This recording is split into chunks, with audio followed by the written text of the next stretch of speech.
Alright, welcome to day 47 of the Vera series.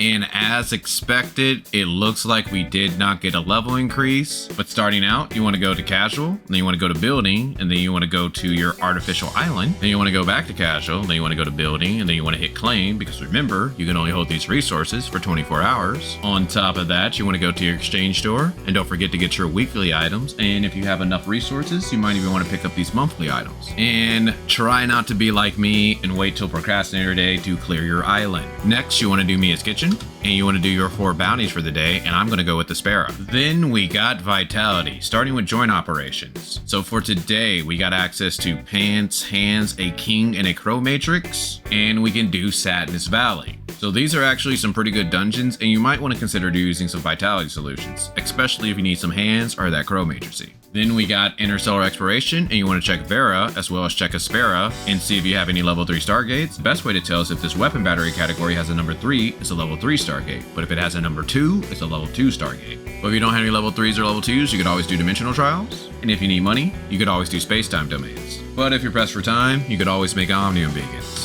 And then we got our optionals, and that is giving gifts to your 1.0 characters, and the best way to do that is to go to the black market and talk to Hopkins, see this island and do the claw machine, and do your 2 trainings for the day. But what is not optional is to do your 8 fun zones, and if you can, try to do your 6 Greyspace fishers. But the most important one is to do the Twilight zone because it has some really good rewards. But you do have an 8-hour time limit, so you could do this later. On top of that, since it is a new week, that means we have another 7-player stream machine, so you want to make sure you go around and do that. And you can get that by opening up password chests, killing monsters, and even looking for machine parts. So let me know down in the comments what you guys got this week for your clear stream. Also, don't forget to do some racing this month so that way you can rank in the top 100 so you can get that 400 Mira. And you want to make sure you knock out your 3 security force missions so that way you can get that Mira and old Vera coin. And don't forget to check your appointed research because you want to make sure your energy does not cap because you can only hold a grand total of 20 and you only get 5 free energy a day. Which brings us to our event. So hopefully you logged in enough times to get all your dark crystals.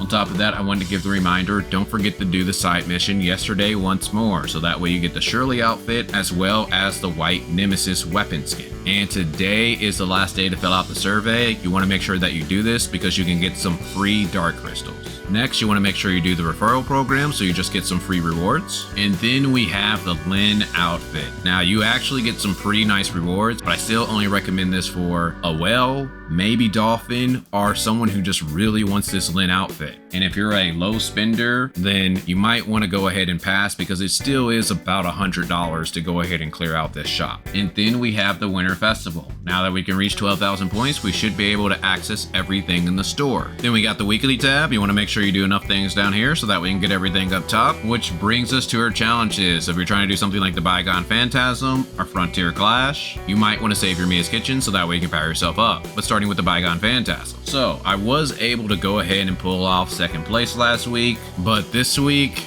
I got Kawasa in my bracket, so I'm most likely going for 2nd place again. But one thing that you want to do is go ahead and take a look at this weapon bonus. If you have a good weapon bonus, you want to go ahead and try to do this sneak to next level. If your CS is high enough, you're going to be able to jump up 11 levels, as long as you can beat that floor. But the biggest thing that will determine your rank is Sequential Phantasm. If you get a high rank here, that's going to help get you the top rewards. Frontier Clash, and it looks like this week it's bad for physical, so hopefully you got some other elements or you have some friends that can carry you if you have a straight physical team. Void Rift, if this is a first time boss for you want to go ahead and knock that out. Wormhole, you got 4 days left to complete this and you want to make sure you do so that we can get that energy crystal dust. Raids, you want to make sure you do the last 2 on heroic and you do battle test area on heroic so that way you get the best rewards for the week. The Critical Abyss, this is optional content, but remember, with these points you can buy some clusters. Break from Destiny. It looks like they changed the description. Now we only get 250 dark crystals when this was 800. What happened? But either way, make sure you play this at least 1 time this season. Apex League, if you're trying to reach Grand Marshal, you might want to put a couple hours in each day. And we got our daily buys, so you want to go to shop, hunt, and then buy your 2 vitality solutions. But for me, I already have 101, so I'm going to pass. And this is only if you can afford it, but I recommend that you buy your booster modules and your advancement modules for the week if you can afford that. Which brings us to the commissary, starting with the Crystal Dust Store. So you want to buy your advancement modules, your booster modules, and your very special gift for the week. And when it comes to your potent omnium crystal, I recommend that you pass because we should have enough to reach an 8.3, even 8.4 suppressor through exploration alone. But what you can do with your golden crystal dust is buy a good pair of boots. If you have a good pair of boots, then you can buy hands. And if you have a good pair of hands, then you can buy whatever else you want. Space Time Store, you want to buy your advancement modules, your booster modules, and your data repeater for the week. Brew Store, now the only thing I recommend that you spend your points on are relics, and the relics that I recommend are Space Time Rift, unless you have a level 3, or Omnium Shield. But if you have both of those maxed out, I would recommend getting the drone up to a level 3. The Board Store, you want to buy your joint supply chips, your Space Time Crystal Fragments, and your Space Time Crystal Dust for the week.